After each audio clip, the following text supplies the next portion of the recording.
All right, hello, juniors and Giacomo.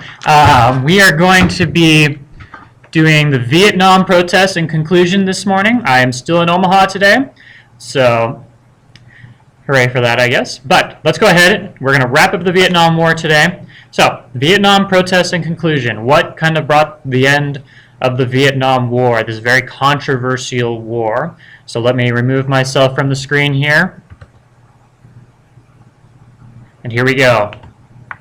So, first of all, as the Vietnam War is continuing, the United States was deeply divided over the war, and there are basically two groups of people, or two different camps that you're going to see here. You're going to have the Hawks, who are people who support the war and want to bring military victory, and the Doves, those who oppose the war and believe it was morally wrong, and so they want an immediate troop withdrawal. The Dove has tended to represent peace throughout world history. Even today, when you hear people advocate for war, you will still hear them called hawks. So these ideas are still things that you see carried out into today. And an interesting thing about this is it wasn't necessarily a Republican or a Democratic issue. You had this issue of the Vietnam War really divide both parties. As time's going to go on, though, the voices of the Doves are going to start getting a little bit stronger.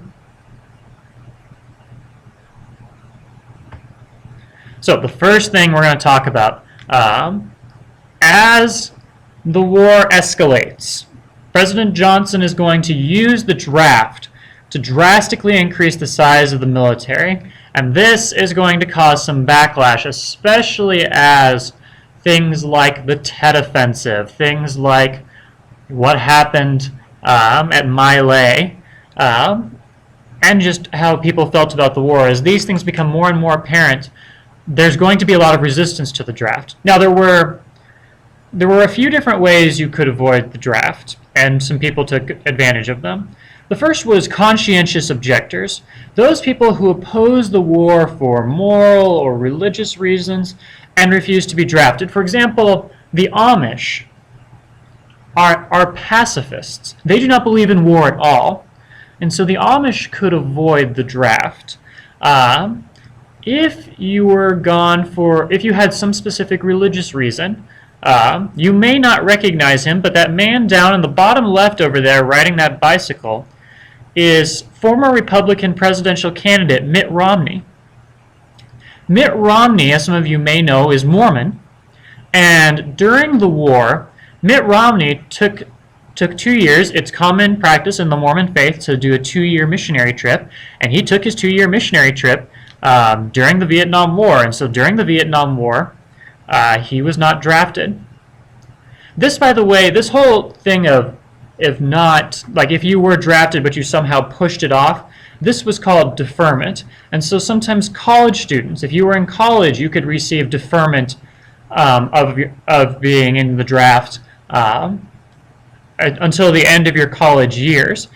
That man down in the bottom right, you might recognize. He is former President Bill Clinton and perhaps future first man, but I won't dive into those politics.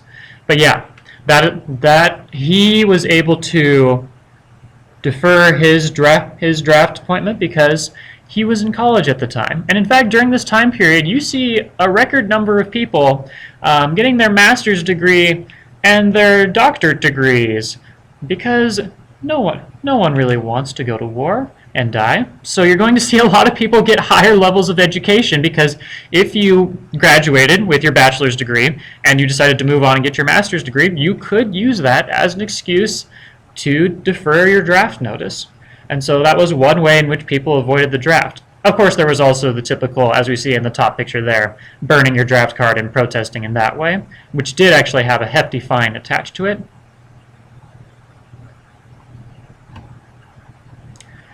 Protests are also going to break out. In 1968, more than 200 major demonstrations against the war took place at colleges and universities. The biggest and most famous one happened at Kent State University. Kent State is in Ohio. And what you had there, you had students protesting the escalation of the U.S. war. We had started doing bombing campaigns in Cambodia and Laos at this point. And so the students were out there protesting. And the protest got a little bit out of hand. They raided the ROTC building. I don't know if you guys know what ROTC is. That's in some high schools and definitely and in most colleges, there's almost like a branch of the Army, the Navy, whatever. It's basically like kind of like a half of a step into those branches of the military. And so the ROTC building is where all of the all of those military groups are headquartered on each college campus. UNL, for example, has an ROTC building. I'm sure K-State and KU do as well. But the students will protest the expansion of the U.S. war. They're going to break windows. They'll burn the ROTC building. And so the governor of Ohio is going to send in the National Guard. And at first, the National Guard is hurling in tear gas at the students to disperse the crowds. But ultimately, like, the most vivid images come after the National Guard fires upon college students, killing 4 of them and wounding 9 others. This picture down here on the bottom right is one of the most iconic pictures from the Kent State incident, and really did not do anything. This whole retaliation by the National Guard really only ramped up resistance to the Vietnam War, but also just kind of brought a really strong division in our country. You wouldn't have been able to tell it by looking at the media and looking at, just kind of looking at what we see in our history textbooks. But there really was about an even split, and maybe even less so for the people who opposed the war. But there was really about an even split of people who opposed the war and people who thought that we needed to go all the way to victory. And they were sharply divided, and it was a very potent issue in our country for all the years we were in the Vietnam War. Half thought it was time to get out, and half thought that there could be, you have to have victory with honor. You can't just half commit to something. If you commit, you got to go all the way. You can't just go halfway on it. And so it was a very divisive issue in our country for a good part of the decade. Now, how social class was involved during the Vietnam War. Again, sometimes in history we have to put on our different lenses. We can look at it through military, we can look at it through politics. This is where we're looking at it through social class. A lot of the men who fought in Vietnam came from lower middle class or working class backgrounds. And you can think about why this would be. If you have money, you are more likely to have your kid continue through the higher levels of college.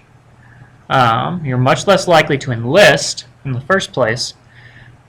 And we saw this similarity back, you remember when we talked about the Civil War, at that time people paid off, they paid other people to take their place. But we do see this thing where it is not the wealthy who are going out and fighting the war. It is by and large the lower middle and working classes who are fighting in the Vietnam War. Only 23% of Vietnam vets had fathers who were in professional or managerial or technical occupations. So these higher, we call them white-collar positions, you only had about a quarter of soldiers come from, these sorts of backgrounds. As I have down here, most draftees couldn't afford college, and the draft deferment it provided, and so that's why they wound up in war. And African Americans are still going to be segregated and drafted in disproportionately higher numbers than their white counterparts. Part of this is because African Americans are still experiencing high levels of poverty at this time. The civil rights movement is kind of going on at this exact same time. We'll talk about the civil rights movement next week. And so you still have segregation going on, but you still have a lot of poverty in the African American community. But we're talking about entire units still segregated, and there's still a lot of racism in our military. And so all of this is going on in the Vietnam War as well, which only encourages people to resist the Vietnam War. I have a few pictures here, I believe. Yes. So this, I think, to me, is a very potent, strong picture. And this this kind of went hand in hand with the civil rights movement. We're going to talk about the civil rights movement next week, but I want to really emphasize, and I think I did this on Monday, but I want to really emphasize that there's a lot of things going on at the same time. As the U.S. is fighting the Cold War, as we're fighting this war in Vietnam, the civil rights movement is going on at the same time, and things that happen in Vietnam affect the civil rights movement as well, and vice versa. So, don't think of these things as mutually exclusive things. Think of these as layers of the onion that are all going on at the same time, and we'll talk more about the civil rights movement when we get to it next week. On the political scene, President Johnson lost a lot of support after the Tet Offensive. After it looked like there was no way we were going to win the war, he was done. There was just no way he was going to win. And he personally refused to give up. He was committed. He was going to win the war regardless. But in the end, he realized that was not politically popular. And in one of the most not controversial, but shocking decisions of the last century for politics, a sitting president of the United States decides not to run for re-election, and it was a good idea politically because he knew there was no way the Democrats would win if he ran for president again. And so in his place, a man by the name of Robert Kennedy runs. Robert Kennedy will eventually be assassinated during one of his campaign stops in California, which this is just the latest in a string of assassinations. Obviously, his brother John F. Kennedy had been shot earlier. Then Robert Kennedy is assassinated. The timelines are kind of a little bit off here, but Martin Luther King Jr. at this point will also have already been assassinated. So a lot of these major leaders were assassinated, and so it's a very depressing time for people who enter into politics. I will point out that the man who shot RFK, they found that he had mental illness, and I believe he was determined to be innocent by reasons of insanity. But Robert Kennedy was probably the most likely person to succeed Johnson. After he died, a man by the name of Hubert Humphrey will run for the Democrats, and Hubert Humphrey is a hawk, just like Johnson was, and so he's massively unpopular with the Democratic Party. And so Richard Nixon is going to win the election because he promises that he has some grand secret plan to end the Vietnam War. Vote for Richard Nixon, and he will end the war. And it just makes me laugh because if today, imagine if Donald Trump or Hillary Clinton was just like, I have some secret plan to end ISIS. We would be like, okay, that's a bunch of crap. Tell us the plan. But at the time, this was accepted that Richard Nixon had this secret plan to end the war, and we'll get to what exactly that secret plan was here in a second. And here it is. This is what the secret plan was. The plan was something called Vietnamization. Vietnamization was where Nixon kind of begins a policy of training South Vietnamese troops to replace Americans. That way we can kind of pull out of the war and let the South Vietnamese take over. He also decides to ramp up the bombing campaigns, and he also secretly allows troops to move into Cambodia. When I talked about at the beginning with the Kent State protests, how they were protesting against the escalation of the war, that's because we were suddenly sending troops into Cambodia and Laos and sending bombs. We were doing bombing campaigns in those countries who were not even involved in the war originally. The only way in which they were involved is there was a trail that ran through their country that the North Vietnamese were using and the Viet Cong were using to attack the South. But otherwise, as countries, they were just not involved, and so this is only another thing that really makes all of Vietnam controversial. And then there's the Pentagon Papers. The Pentagon Papers were a series of files and communications that revealed that Lyndon Johnson lied about the Gulf of Tonkin incident, or he lied to Americans about how successful we were being in the war. He made it sound like victory is assured. We're on the cusp of victory. Just a few more months and we've got it. And the Pentagon Papers revealed that Johnson knew that the U.S. was not doing very well, that he had lied to the American people, and this is going to be a pivotal change in American history. Really up until this point, there was a decent amount of trust in our government, and that the people who ran our government, we could trust them because we, the people, had elected them. And this is a huge blow to confidence, and since then we have not seen the government recover confidence from the people. The people do not trust the government now to tell them the truth.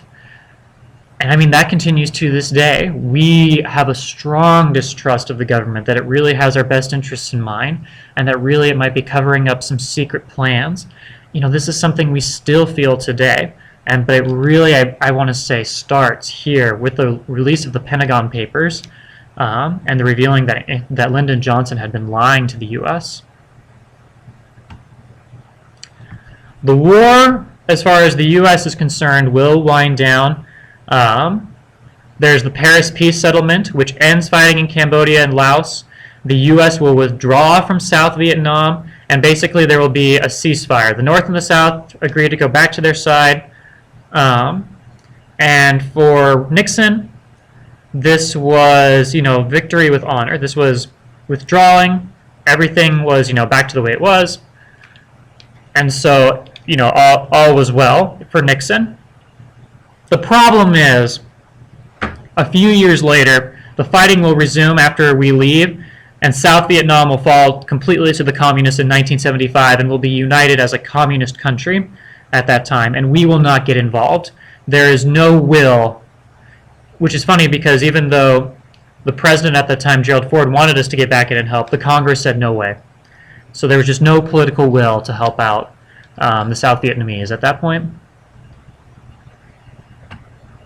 Here are some pictures of when the capital city of Saigon in South Vietnam falls. The South Vietnamese knew it was coming. They had heard that the Viet Cong and North Vietnamese were coming.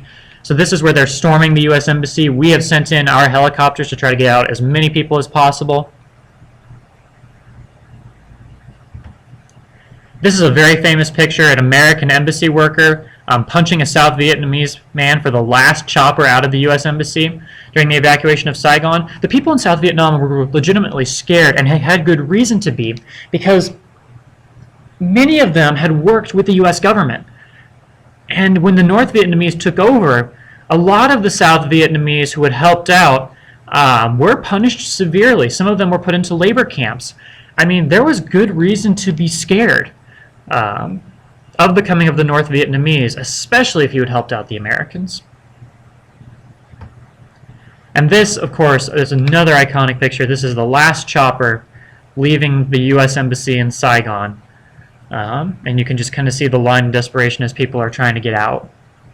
There's a great documentary that PBS did on it. Unfortunately, it's too long to show in class, but it's about the last days in Vietnam, and it is just a powerful, moving documentary. It's on Netflix, but I encourage you to watch it.